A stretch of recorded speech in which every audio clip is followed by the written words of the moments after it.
give you the treasures and riches stored in secret places. Welcome back sa ating channel mga katiyats para sa ilang minutong pagtatalakay ng kahulugan nitong inyong treasure marker. At sa pagkakataon na ito, napakagandang marker ito. Super legit marker for Emperor Treasure Site. At bago tayo magpatuloy, of course, shout out muna tayo. At shout out tayo kay Reynante Tapol, shout out din kay Glenn Mario, Jeric Manlumahay, Anthony Ray Labadan, shout out kay Chris Awili, Jonathan Thomas, Zapiro, kay Dennis Mordino, User UH2, Ruben Bantula, shout out kay Vince Biukama, Electronica Magnetize, shout out kay Emilio Bulso, kay Edwin Jaloren or Haloren, Elben Famaran, Alexander Hubay, shoutout kay Lynn Marinduki, and lastly shoutout tayo kina Lito Kahadi, Francisco Balungoy, Mildon Soto, at kay Marco Honcolada. At sa mga hindi nabanggit na pangalan, shoutout sa lahat. Tayo na ngayon magpatuloy. Magandang oras at magandang buhay mga ka-TH. Well, meron tayong at last napaka-legit na treasure marker. Ito sa tingin ko ay Imperial Treasure Site. Emperor Treasure Site ito, mga ka-TH, kasi ang dami-daming nagkalat na marker dyan at nakatatak sa big boulder na kagaya nito. Kaya ito yung mga legit na tinatawag na big boulder marker, BBM. Ito, footmark. Ngayon, dito kayo mamangha kasi sa harapan ito, itong dito, kapag tingnan nyo yan, dito, ayan, yan yung face marker, isang mata, may linya, nakapikit na mata na isa, bibig na smiley. Ngayon, hindi ganyan yan ang unang tingin natin. Pero kapag tingnan natin sa ibang anggulo, ay ito na yung lilitaw. Nakita nyo ba yan? Triangulation of item. Yan ang mga nakabaon yan. And then naka-triangle yan. Ayan, no? So ibig sabihin ay ang isa ay, kung sundan natin, ay dito, approximate lang yan. Ang isa ay sa likod, and then ang isa ay sa harapan. At yan ay naka-triangle, no? Kita nyo ba yan? So triangulation of marker, napakaganda. At pwede ring dito siya ang isang item. So ganyan pa rin, triangle pa rin yan. Ito talaga yung legit kasi napansin nyo ang distansya ng mga butas, oh, magkapareho yan ang mga distansya niyan. So meron talaga siyang sukat, di ba? Oh, ayan. So ito, dahil malaki ito, ay pwedeng hindi inches ang ginamit nila dito. Pwedeng foot. Okay, kaya sukatin nyo to. Kung ilang feet yan. So sa tingin ko, pagbasihan natin tong katawan ni ka-TH dito. So sabihin natin si ka-TH ay 5'7" or 5'8", ganyan. So 5 feet. So 5 feet ito kasi ganito siya kataas, di ba? So ganun din dito, 5 feet din yan, 5 feet. So 5 feet by 5 feet by 5 feet. So ibig sabihin, ang 5 feet naman ngayon, convert natin to meters, is 5 feet is 5 meters. Okay, hindi tayo kumuha ng inch kasi napakalaki ng marka nila. Ibang scale ang ginamit. Foot naman, hindi inch. Okay, ngayon, unang gawin dito, ito yung unang gawin natin.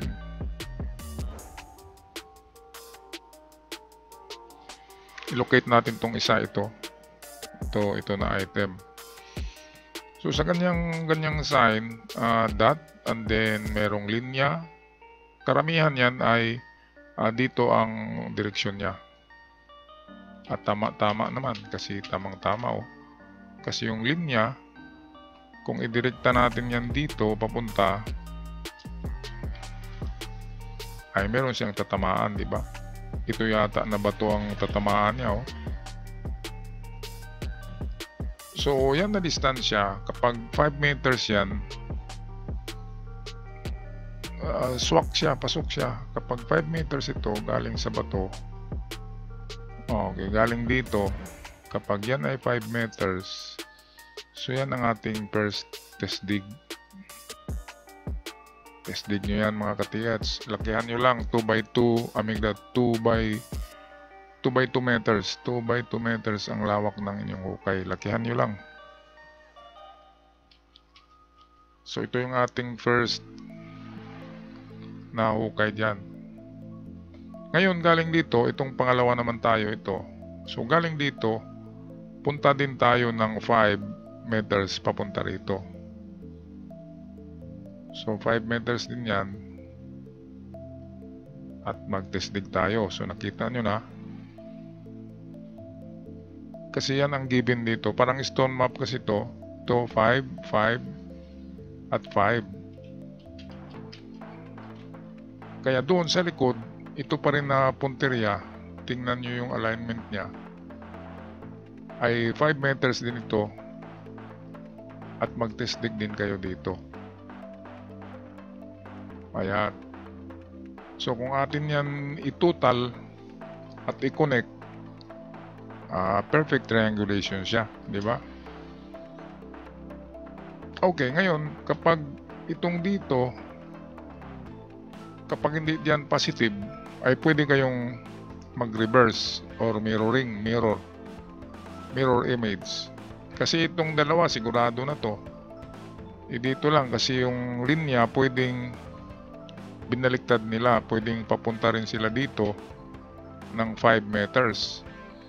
Kung may lupa dyan, or tingnan nyo sa 5 meters itong bato rito, baka mayroong butas dyan o marka, ay pwedeng nasa loob ng bato na malaking bato yan.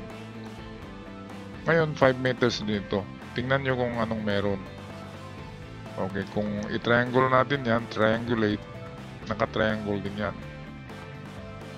Pero mas maganda talaga itong sa kaliwa.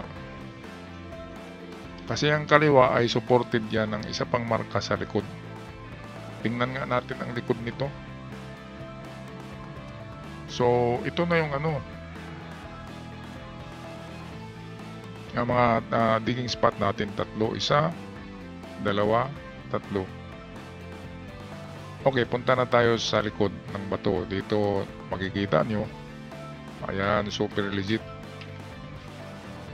Itong foot, kung saan nakaharap yan, ay pwedeng dito. So ito yung 5 meters kanina dito sa likod. So dito magukay sa 5 meters. Okay, karamihan ng distance kapag paa ay 5 to 7 meters. Kaya pasok pa rin ang 5 meters. Ngayon kung wala sa 5, ay adjust kayo sa 7. So ito ay 5 to 7 meters. Ayan, ang paa na walang daliri, walang mga daliri yan, ay nagsasabi na volume of treasure. So medyo marami-rami, volume eh. Pwedeng malalim yan. Pwedeng nasa 10 to 14 meters. Kapag mga volume of treasure, ganito kalalim yan. Pero kapag bunker, ay ibang usapan na yun. Huwag nyo nang galawin yung bunker. Walang nakakuha ng bunker na nasa ilalim ng lupa.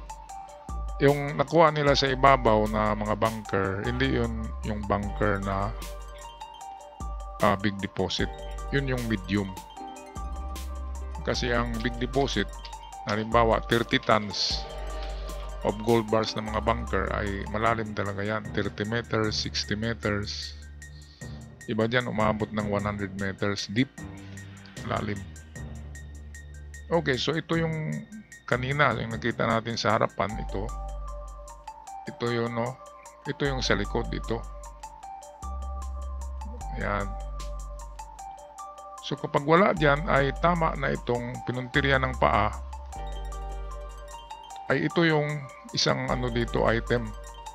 Napansin nyo to? Ito, oh, ito. Kulayan natin ng blue. ito na alignment ang tinuro ng paa sa likod. Yung sa likod na paa, ito rin ang tinuro niya, 5 to 7 meters. Dito ay 5 lang ating estimate. Pero ngayon dahil nakita natin sa likod na paa, so 5 to 7 na yan. So 5 and 7 meters ang testig. Napakaganda. So ito pala yung number 1 natin, mga ka-TH. Itong yung number 1 nyo. Dito kayo mag-focus. Ito, yan, dinamihan ko ng arrow para hindi nyo makalimutan. Ang likod niyan, ito, ganon din ang tinuro ng likod ng paa kung sundan natin ang direksyon ng paa. So napakaganda. Huwag kalimutan, 5 to 7 meters. Isang hukay yan ng malaki. 2 metros, 5, 6, 7. 2 metros ang lawak ng hukay. At ito, dahil sa parang butas na siya, parang ibang kulay, parang simento, ay pukpukin nyo yan ng maso. Yan. Masuhin nyo yan ng malakas. At kapag nabutas siya na chamber, merong chamber, ibig sabihin merong laman ito. Pwedeng merong 2 bars dyan, 2 gold bars, at pwede ring mga diamante at precious stones ang nilagay. Okay, good luck sa inyo. Yan ay napakagandang treasure site, mga ka-TH. Huwag kayong tamad-tamad yan. Hukay ng hukay lang, di ba? Pahinga ng isang araw and then balik na naman. Kasi yan talaga ang para sa inyo yan. Kung sa inyo yung lupain na yan, so yan ay bigay na ng Panginoon sa inyo, swerte na yan. Okay, so ako'y magpaalam na. Good luck sa lahat ng mga ka-TH natin all over the Philippines and in the world. Hanggang sa muli, ingat kayong lahat.